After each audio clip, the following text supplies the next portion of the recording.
Sonic Forces. From what I can tell, people don't like this game too much. In fact, I've watched a bunch of reviews, and the vast majority of them seem to come to the same conclusion. This game is mediocre and bland, and a disappointing follow-up to Sonic Generations. However, up until now, I've never played it for myself, and I wanted to give it a fair shake. So as usual, I'll just be focusing on the modern Sonic Boost gameplay, since that's what this video series is all about. Let's do it, starting with the opening stage, Lost Valley. The first 30 seconds or so of this level are spent boosting straight through enemies. I think I jumped once. But yeah, I guess the idea here is to show you that, like in Colors, these Wisp capsules charge the boost, and you can use them to plow through enemies. Fair enough, if a bit basic and... oh, okay, we're in 2D now. Sure. It's got some branching paths with a higher area that can only be reached by boosting a bit. So that sounds similar to the previous games, higher path faster, lower path slower. Unfortunately though, neither of these paths have anything going on. The first time I played, I just boosted through without thinking, and honestly, it didn't even feel like there was any 2D level design to speak of because I didn't need to interact with it. Whatever though, it's the introduction, the tutorial to the 2D gameplay. Maybe it's meant to be easy before we move on to the, oh, all right, we're back in 3D again. Cool though, there's an alternate pathway. See, this one's kind of tucked to the right. It's not all that hard to get to or anything. In fact, I'd struggle to say it's really taking much exploration or skill to use. But hey, it is somewhat different. Actually, wait, both of them just involve holding the boost button and watching the game play itself? Then it's the end of the level? Oh, that was nothing. Weird. However, this is just the opening. Maybe they want to keep things simple to start, but then they'll build from there. So let's jump to the next modern Sonic stage. All right, yeah, this is looking better. Unlike the far less imaginative version of Green Hill I was just treated to, this has a much stronger aesthetic. The kind of purple-blue shining interior of Eggman's ships, combined with the red lights and the depth of space outside.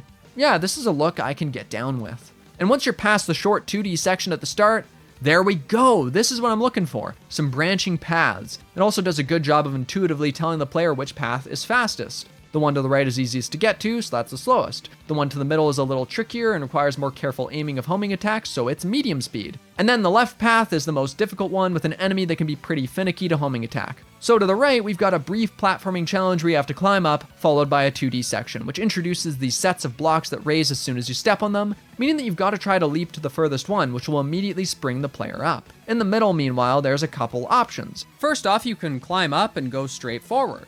Alternatively, there's this spring you can take, which will let you homing attack this asteroid. From there, you'll be on a little side path with a red ring, but it quickly connects back to the main path. Also, this section bypasses an additional 2D part that the right path had, so yeah, this is making things a bit faster. Then there's the left path, which, oh, okay. This one takes you straight to that red ring, then links back to the middle one. So not as different as I expected, but you know what? This section has some options. It's a good starting point at least. Next, there's a 2D platforming section with more of these 4-block sets that I mentioned. With some careful boosting, you can access the springs without needing to climb on any steps, and then onto something else, I guess. It's time for some rail grinding and sidestepping. These sections have always been a part of the boost formula, and they can be a fun way to spice up the gameplay. Fortunately, this one doesn't overstay its welcome either, and then we're back to more 2D platforming. Again, there are more of these 4-block sets, and okay, yeah, we're done with that. Back to the rails outside. Hop on the spaceship. This looks pretty cool. Then we're falling, and...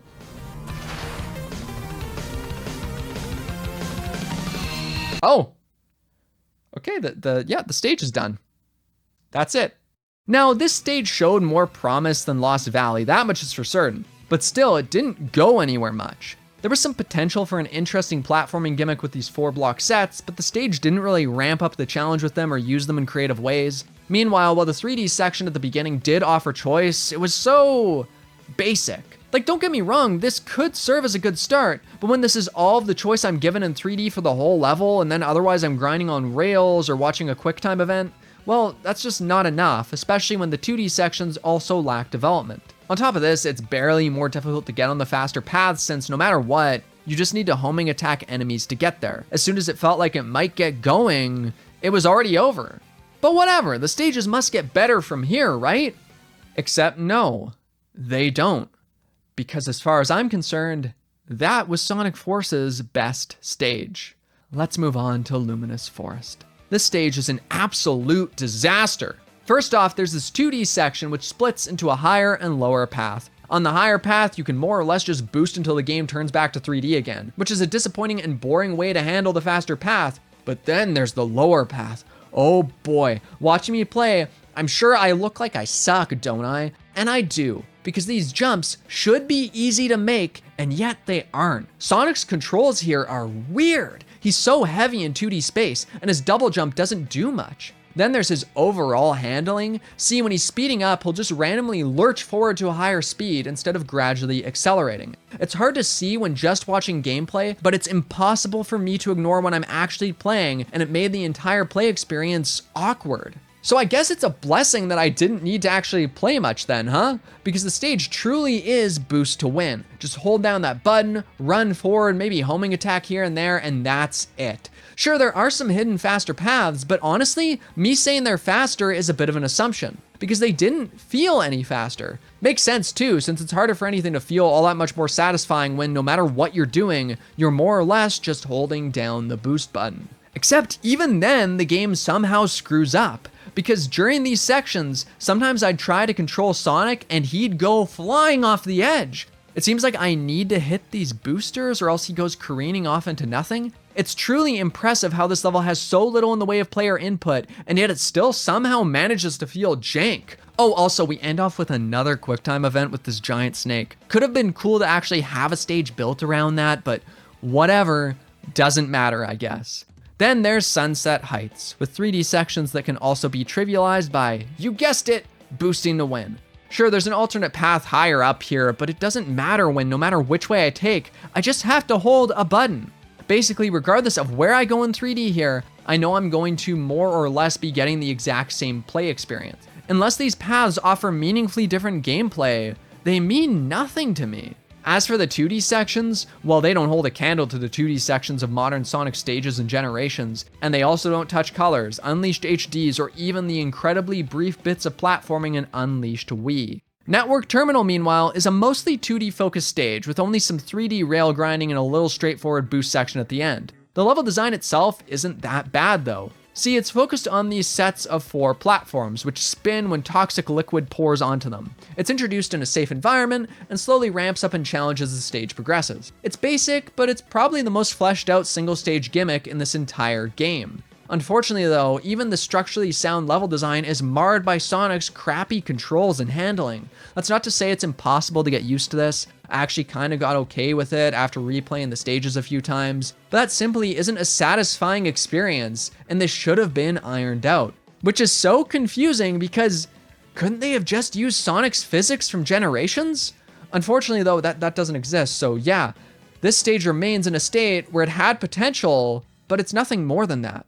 Metropolitan Highway is similar to Network Terminal, where it's a mostly 2D stage with its 3D sections being very fluffy and boosty and, whoa mom, I'm holding down the win button. I actually like the gimmick of this stage more though, with these platforms where as soon as you land on them, they'll start moving. Sometimes you want to use that movement to progress, other times it's better to jump quickly to the next platform so it doesn't move you further from where you want to be. This is a neat idea and one that I'd love to see return in a Sonic game with better controls. Then there's Mortar Canyon, the final modern Sonic stage. From what I can tell, this seems to be many people's favorite, and one of the few stages to receive some measure of serious praise from people.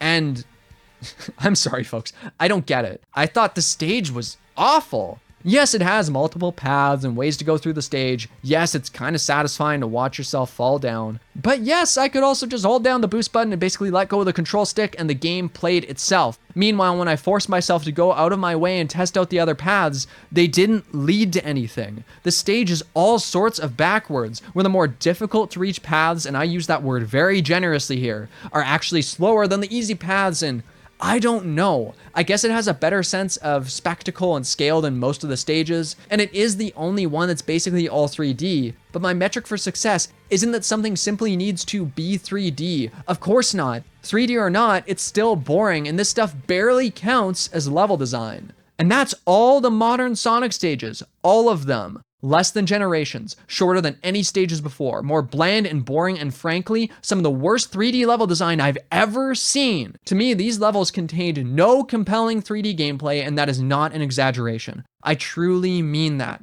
What were once moments of spectacle in the prior games have become the game.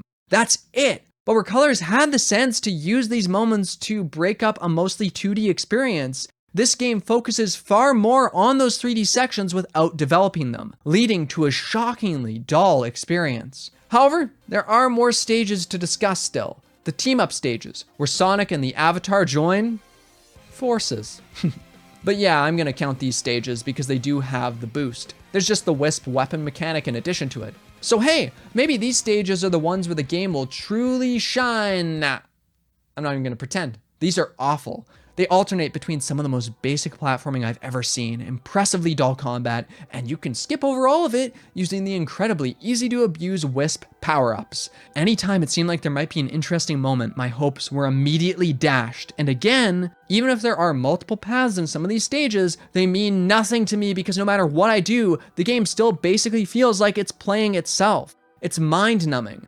And this is without even factoring in the double boost sections, which are meant to be this big, cool spectacle, but that's all the game has been so far, so why would I care? Oh yeah, there's even this one stage that's just a quick time event followed by a little more than a repeated boss battle.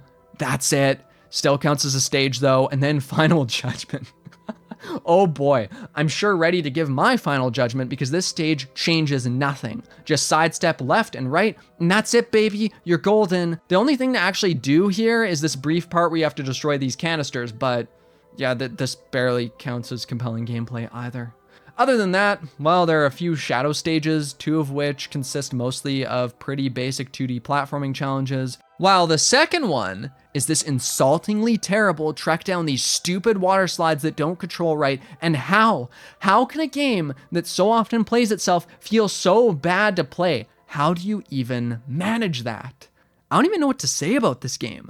Sonic Forces, I was led to believe it was just kind of mediocre, a big step down from Generations, but you know, not the worst thing ever. But no, this is not just mediocre. It's not just somewhat disappointing or a bit worse or somewhat of a rehash that could have used some more unique aesthetics. It's terrible, truly awful. Does it reach a baseline level of quality where it isn't completely broken? Sure, I guess. Does it have a decent percentage of 3D moments? Yes.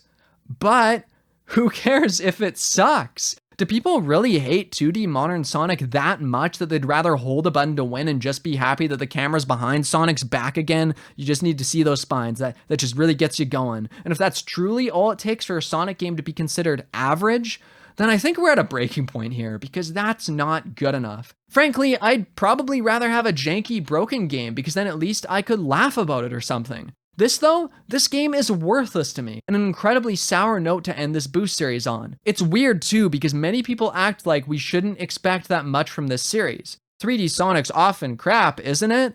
But not really? While the side gimmicks of the prior Boost games definitely divided the fan base, the actual Boost stages themselves generally range from okay to fantastic, with more of an emphasis on fantastic. I love a lot of these stages, and Generations in particular had some of my favorite 3D game design of all time. So no, this isn't remotely par for the course. This is more than a disappointment. It's a fundamental misunderstanding of what made this Boost style of gameplay fun, and it's bizarre that it was even created in the first place. I can confidently say that after forcing this video out, I will never, ever be returning to this game again.